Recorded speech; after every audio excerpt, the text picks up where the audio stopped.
45 vjeçari Denis Çumani, që mbeti i plagosur rënd në orët e vona të mbrëmjes së të martës në Shijak, dyshohet se është qelluar me armë zjarri nga 2 kushërinj për motive të dobta.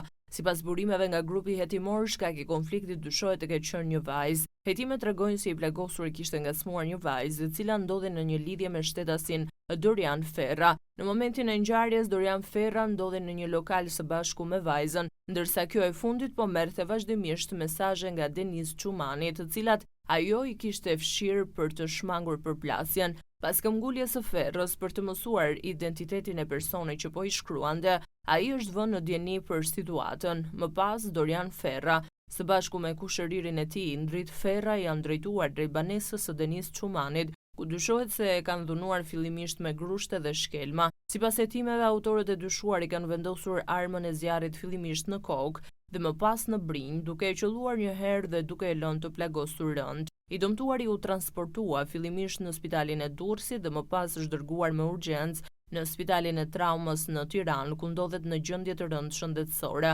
Ndërkohë, 2 kushërinj të Ferra janë larguar nga vendngjarja dhe vijojnë të jenë në kërkim, ndërsa policia në bashkëpunim me prokurorinë po punon për lokalizimin dhe arrestimin e tyre, si dhe për dokumentimin e plot ligjor të kësaj ngjarjeje.